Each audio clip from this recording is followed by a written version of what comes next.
Moenie skrul nie. Wat jy nou gaan hoor, kan jou hart en toekoms beskerm.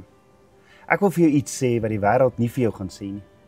In 1 Johannes 5 vers 19 staan, ons weet ons is uit God, maar die hele wêreld lê in die mag van die bose.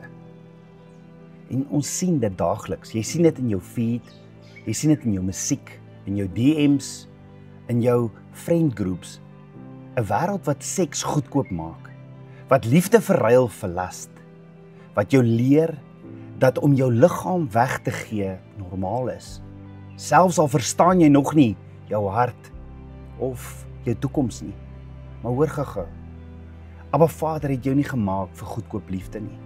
Hy het jou gemaak vir verbondsliefde. Liefde wat jou beskerm, liefde wat jou bou en liefde wat jou veilig hou. Liefde wat heilig is en op waarheid staan. As niemand dit nog vir jou gesê het nie, jy's te waardevol om verbruik te word. Jy's gemaak vir verbond, nie vir verwoesting nie. Voorhuwelikse seks lyk dikwels soos liefde, maar dit bring 'n prys, onveiligheid. Dit bring skuldgevoelens, gebroke vertroue, verwarring oor identiteit en 'n leegheid wat plesier nooit kan vul nie.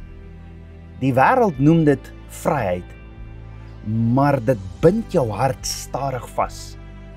Welis beloof avontuur, maar dit laat jou altyd leë hande. En dalk voel jy tans onder druk. 'n Verhouding, vriende, verwagtinge. Luister mooi. Hardloop soos Josef weg. 1 Korintiërs 6 vers 18 tot 20 sê, vlug vir hoerery. Julle liggaam is 'n tempel en jy behoort aan God.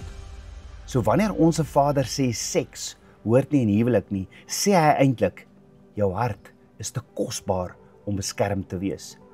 Jou liggaam is te waardevol om goedkoop hanteer te word. Jou toekoms is te heilig om vir 'n oomblik se last verruil te word. Reinheid beteken nie dat jy preets is nie.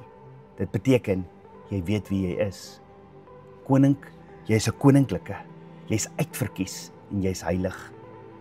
Baie jong mense worstel met welis, met druk en die begeerte om geliefd te voel. Maar Jesus skrik nie vir jou stryd nie. Hy roep jou nader, nie weg nie. Hy kan jou begeertes vorm, jou gedagtes reinig en jou pad reguit maak. Reinheid is nie net om nee te sê vir seks nie. Dis om ja te sê vir jou waarde, vir jou roeping en vir jou toekoms. Onthou, die wêreld bied goedkoop plesier. Jesus bied ware liefde. En jy is vir ware liefde gemaak.